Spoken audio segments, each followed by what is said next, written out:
get rich and get out. Okay, there's something you need to understand then. If we don't understand the root cause of a problem, then dealing with the problem becomes a problem in itself. I know it is easy, it is better for us to just, it is easier for us to blame our politicians. Now, let me just correct something very quickly. Nobody is trying to blame or exonerate our leaders. No, no, no, no. I'm not trying to make excuses for our leaders. Look at what is happening now with this whole private jet thing. These private jets, the presidential jets that were grounded in France, right? You heard about it, yes? Now, because of the ignorance of our leaders and also the ignorance of Nigerians, many people came up and started screaming that, oh, sovereignty immunity, sovereignty immunity. Nigeria's national assets, they have sovereign immunity. Nigeria's financial deposits in World Bank now, they have sovereignty immunity. They were saying that they went to appeal that judgment in the US and the US denied them. Do you understand? Now, why did they do this? We need to understand why it happened. We don't understand the inner workings of the international rules-based system. That's just what I want to say. Our own presidential private jet is national asset. Yes. Is it immune to sanctions? Is it immune to seizure? It is not. Why?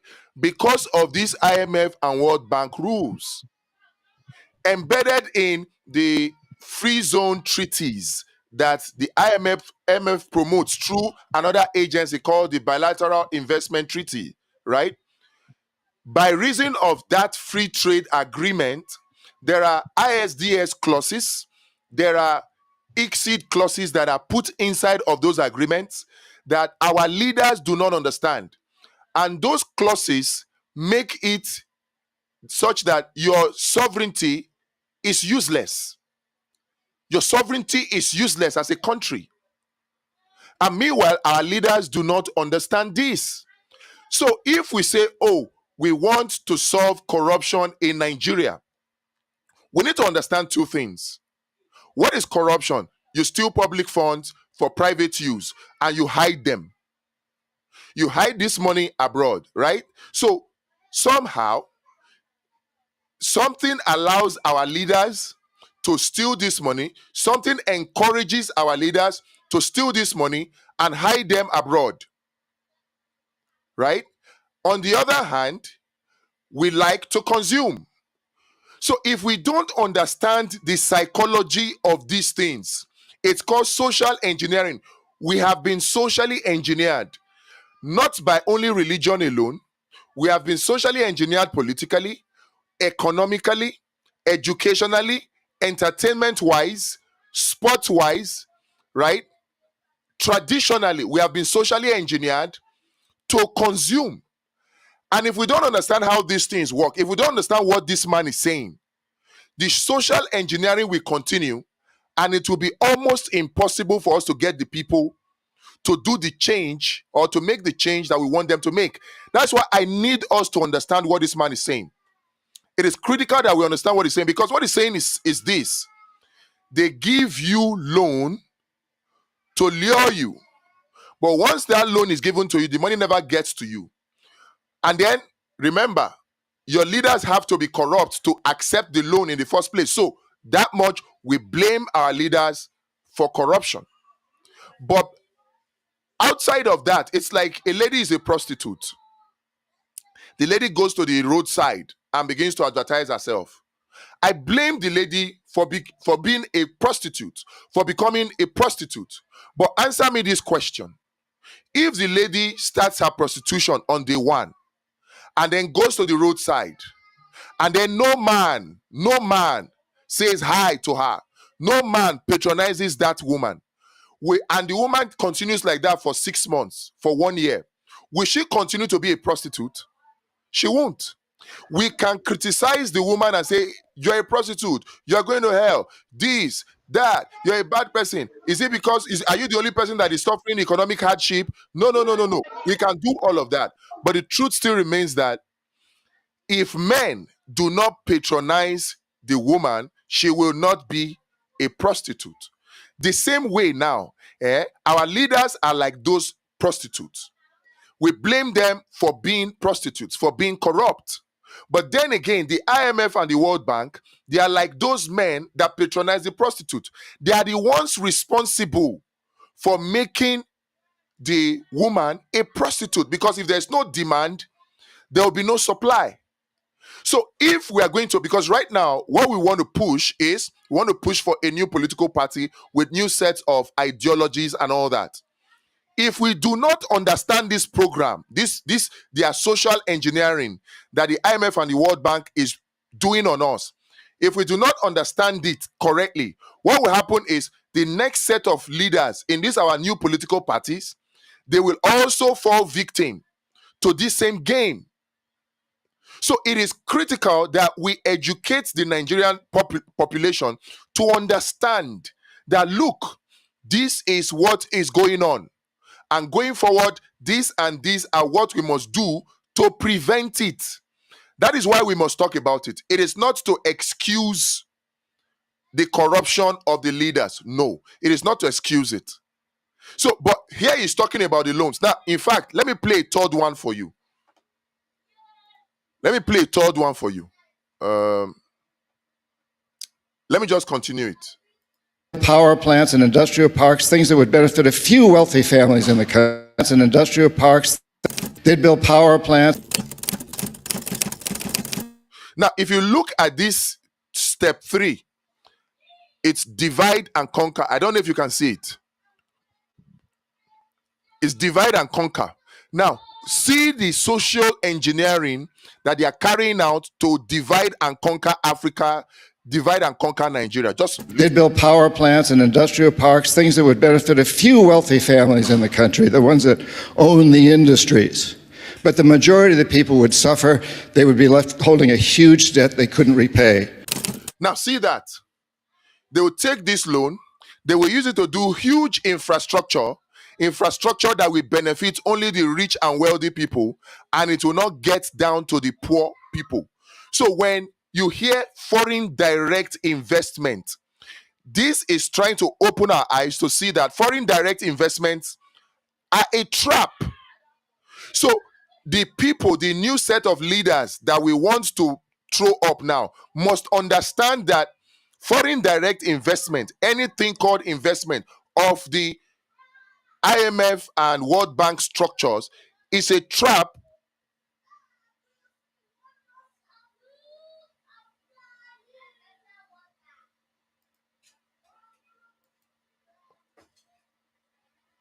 What's going on? Can you hear me? I can hear you. Oh, okay. We need to get them to understand that what is going on is actually a trap. So if this new set of leaders understand it correctly, then we can solve it. But if we cannot, if we don't understand it, we cannot solve it. So they collect these huge loans, and then after collecting these huge loans, they use it to do big white elephant projects. They'll tell you, we want to do Lagos to Calabar Coastal Railway. They're collecting loans for it. Now they have a new platform. They call it the public-private partnership. It's all a trap to loot public funds, put it into private pockets, and get the general population to pay for it. So once we understand this, then we can now go on to see the last part. Let me play the last part. So we go back and say, since you can't pay your debt, sell your resource, oil or whatever, real cheap to our corporations. Privatize. Sell your utilities, your schools, your jails, everything like that to our corporations. Do you get that now? So once they give us the loan and we cannot pay, then what happens? They will say, okay, since you cannot pay, privatize. Buhari used Nigeria's crude. Not all of Nigeria's crude though, because that's another lie that they tell us. They tell us that Buhari used all of Nigeria's crude to borrow money upfront. Yes, he did. Tinubu has started even the same thing, to use Nigeria's crude to borrow money upfront. What we fail to understand is that within the NNPC itself, NNPC has the capacity to sell Nigeria's crude oil in international black market, and they are doing it. NNPC has capacity to meet and exceed OPEC's quota, and they are meeting and exceeding it. But they come back and officially tell Nigerians that, oh, out of the 2.5 million barrels per day that NNPC gave us, we are only able to do 1.5 million barrels per day.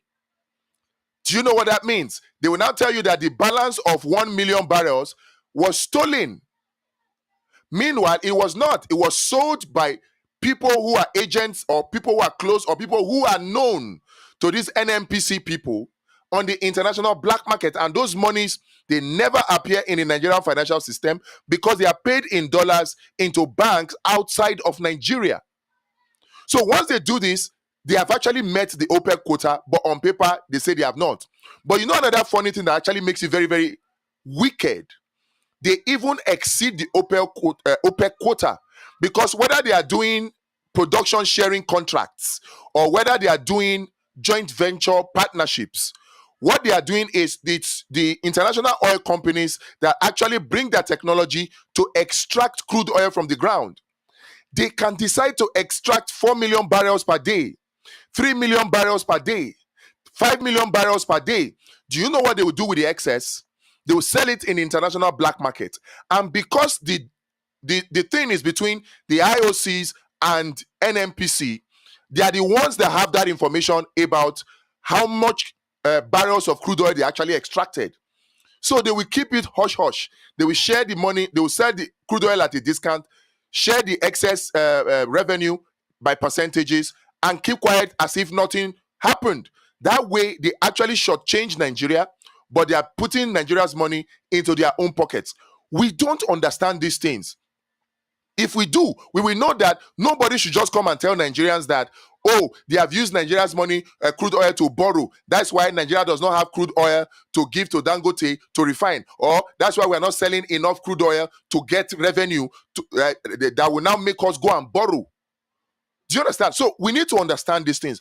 All of this stems from these multinational organizations, multinational corporations, and that is the playbook of the IMF and World Bank that this guy is talking about. That just, I don't know if you get the message. Our leaders are corrupt, yes, but we need to understand how our leaders are being corrupted.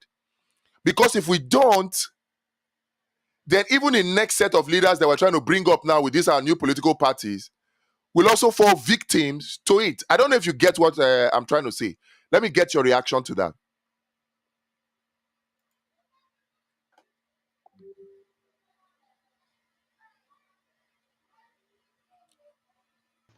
Can you hear me? Yes, I can hear you now. All right. So everything you said then boils down to one thing. In as much as we are on the aspect of, on the part of the Western organization, it is more or less like what the Bible have described as tribulations. You understand? Whether you invite them or not, they will definitely come.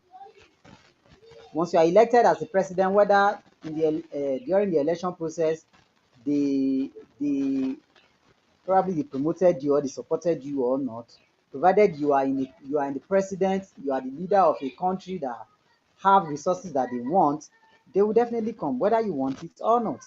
They will definitely come. So the point now is, are you wise? Because our leaders have actually proved to us that, I don't want to use that word, but they've actually proved to us that they are unwise, right? So, in as much as that is there, we still need to come back home. Hmm? Sorry, Okay. Fresh, you know I will never stop saying this thing. You see the people that you said are in NNPC and they are extracting excess crude oil and they are coming back to lie to the Nigerian populace, and then they take the excess crude oil to the international black market to sell. Mm-hmm. You see those attributes. Hmm? Yeah. In today's Nigeria, I cannot guarantee that there is a particular Nigeria that will not do that. So that boils down to ideology and mentality of a people. It is because, see, That our leaders are already, you know, doing all of these things to their own people is what the society taught them. My state where I'm from, I'm talking about a state where a 15-year-old child is already thinking of having 500 million naira in his account, not through legal means. Not that the person is, not that that child or not that that teenager is planning on developing an app or solving a solution. No, no, no, they are not interested. What they are interested in is to dupe somebody that will take that, that will give them that money. Get the money either by hook or by crook, whichever means. Now, these people grow, these children grow with this mentality. They will become adults. And funny enough, these are the people that will still enter into political office. When they enter and the IMF comes, it's a win-win for all because the attribute of gluttony is already in. Do you understand? So the root cause, like I always say, is totally not these Western guys. Because left for these Western guys, if Nigerians were to be upright people, we can deal with them. Ah, Makachukwu Chineke, we can deal with them. We can be on their neck. Eh? Oh Jesus. Nobody will even know that. Okay, sorry, to Mr. Refresh. The wife to the president of Tanzania, I think that's her, or I think it's the wife to the vice president of Tanzania, any of the two. She came on live and she was telling Tanzania what the World Bank has been doing to them. Have you ever seen that in a Nigerian leader? They are ready to even, shield the whole thing, keep everything in secret, and come to the public to lie to Nigerians that nothing like that is happening. Nothing like that is happening. So, what did you make out of that? It's simply they are aiding these guys. They are praying that these guys should come. They are inviting them in any means that they can. They are inviting them. It's not that it's see, so as I'm here now, I'm actually outside. I'm actually out for solution. Okay, for the few of us that have known that this is what is happening, right? It is not left for us to start telling Nigerians to be truthful, to change our mentality. Because right now, I always fought this statement that people do say, uh, in pidgin English, I dey find money, na money I dey find. It's a faulty statement. I always tell everybody, you don't find money. When you provide value, you get money. So these are Okay, some of the ethics. let me just interrupt you very quickly. Station Media says our problem is a lack of creativity. Nigerians, including the government, do not indulge in enough exploration of the human possibility. Basically, we have a tendency to embrace the status quo. What do you make of that? He actually said the truth. There's nothing wrong with the statement.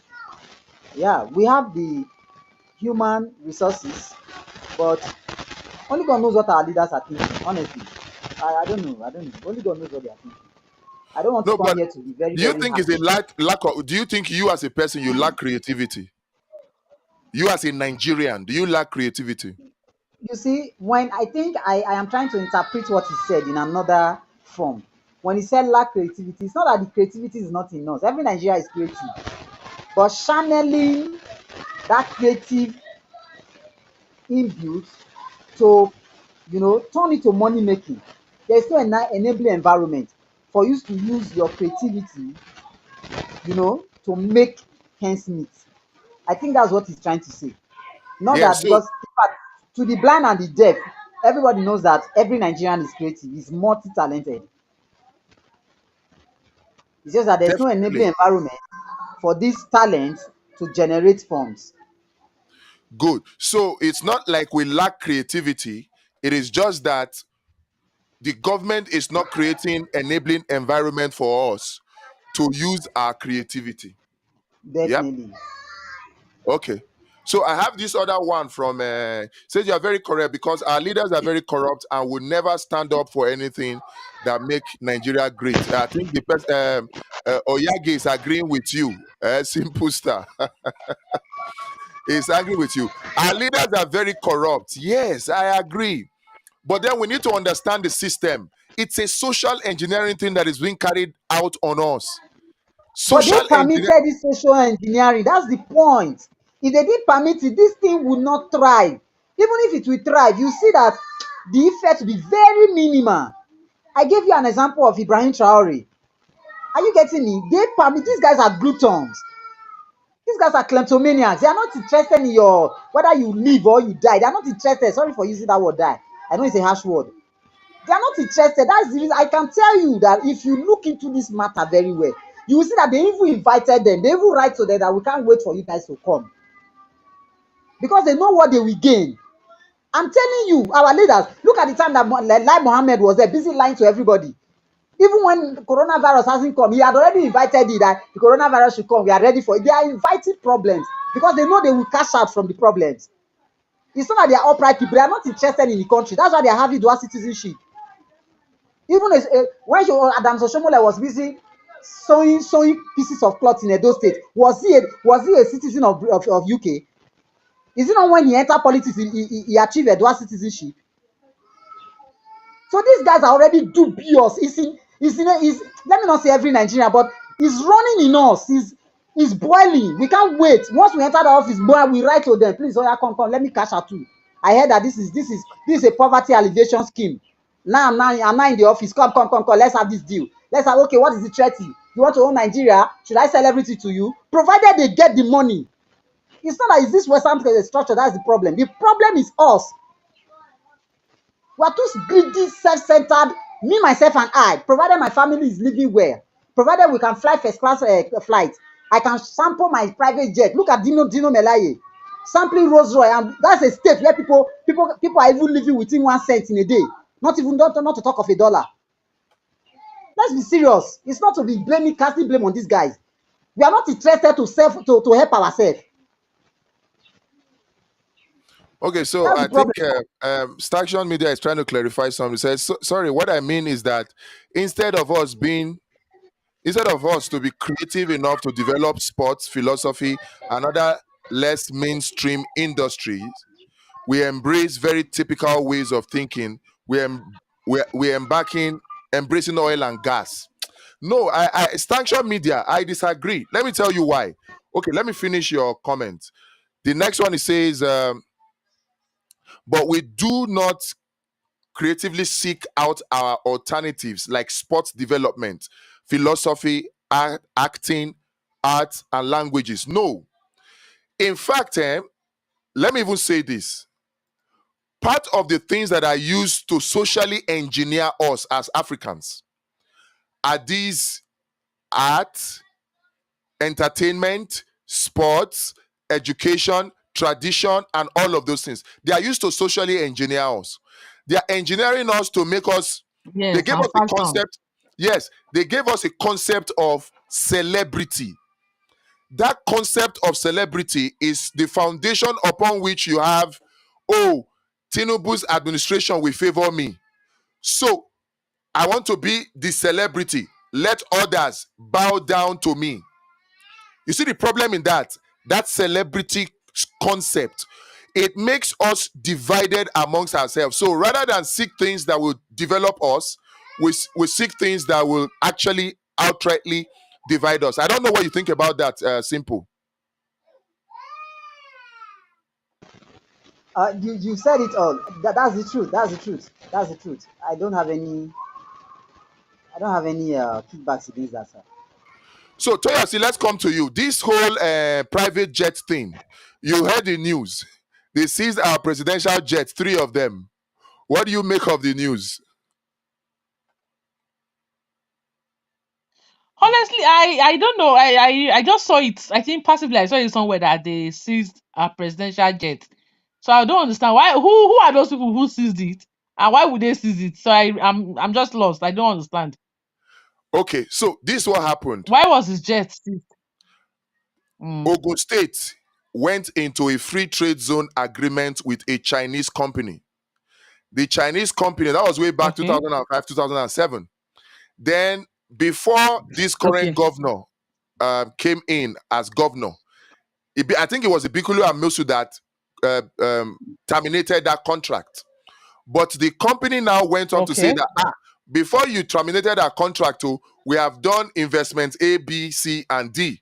You can't just terminate our contracts like that. That was in 2011 Okay. or 2012. So the matter has been dragging and dragging and dragging and Okay. dragging. I guess the Ogun State government felt that, we are the government now, we can do whatever we like they do to companies within Nigeria. But they forget that within every free trade zone agreement, you have World Bank and IMF legal structures that are built in. Things like ISDS, which is International Investment Okay. Dispute Settlement. Then that's Interstate Dispute Settlement. Then you have ICSID and you have BIT. Those things are put in. And those things actually, they are legal frameworks that protect multinational corporations over and against whole countries. Multinational corporations now become very powerful by using the instrument of those IMF and World Bank structures. So they went to their ICSID, International Center for the Settlement of Interstate Disputes. They went to ICSID. And from ICSID, they got a court judgment to freeze Nigeria's assets. So they froze 3 of our presidential jets, both the 2 old ones that went for routine maintenance and one that came back that they were trying to buy a new one. So people are now saying that Shebi, it is Ogun State that had issues. Why would they still freeze our national assets? We have Exactly. immunity. Yes, we have immunity. Exactly So they what went to I'm America. going to ask. Yeah. So, but you know the funny truth? The IMF and World Bank structures, the IMF and World Bank structures that ICSID provides does not recognize your sovereignty. In fact, it was particularly set up to make sure that your sovereignty is useless. It was set up to make sure that America uses their multinational corporations to bully and access the resources of other countries. And you know, the funny thing is that the Americans, the Europeans, the Chinese, the Russians, let's call them the global north now, all of them have come and they have started taking advantage of it. So that was what the Chinese did. They just went to ICSID. Many people don't know it is ICSID. And in fact, I am shocked because many of the analysts that are out there, even on mainstream media, do not understand that it is the IMF and World Bank structures that makes it possible for Nigeria to be held responsible. In fact, many people don't know that foreign loans and foreign debt and foreign partnership, they are in the exclusive legislative lists of Nigeria. And what does that mean? It's only the federal government that can legislate on it. Meaning that once a state government... So is it like a case of you're killing me and saving me? It's not that you are killing me and saving me. I want to kill you and then I'm giving you bait. I want to kill you, I'm giving you bait. You want to kill a rabbit, you put bait. You want to catch fish, Okay, you put... pretending to be helping you, but meanwhile, it's a trap. Trap. It's a trap. And unfortunately, our leaders did not understand this. They took it for granted. And now ICSID has shown them that, look, your sovereignty is nothing. This is what I'm trying to say when I say that we need to have understanding of these things so that we can rally the people. It's only the people that can save Nigeria. It's only the people. No single individual can save Nigeria. Many people are already pushing. Exactly. Some will say it's Al Mustafa. Some will say it's Peter Obi. Some will say it's Showore. So no single individual can save Nigeria. We need the collective. I bet if Peter Obi gets there, if he sees something that will entice and attract him, he will also, even lose his own morals too. No, I believe even, so. I don't think it's about even losing his own morals. When we played the beginning of this video, it was about we come with carrots and stick. We come with the money to bribe you. We come with corruption. And if you refuse to be corrupted, we come with the gun. It's either we assassinate you, or we use coup to remove you, or we destabilize your country. But they have a choice to reject. And so if you reject the corruption part, then they shoot you. And once they shoot you, what happens? If they shoot you, what happens? That's the end. So that's why it takes collective effort. It will require everybody to put hands together to fix the country. Anything short of that, no. We are still joking and wasting time. Anyway, so while we wait for them to come back, I just want to quickly run this by us. We as Nigerians, we have responsibilities. We have responsibility because the work or the job, the duty to fix Nigeria, do you think it rests on our leaders alone? Do you think that if we leave it for the leaders alone, it will work? We have a responsibility to make sure that, number one, the right persons emerge as leaders. And if we do not bring the right persons to emerge as leaders, it will be a continuous, vicious cycle, which we will not want. So I want to use the opportunity to say that, come on, we're trying to set up a new political party, and it's Abundance Party of Nigeria. We have some set of ideologies.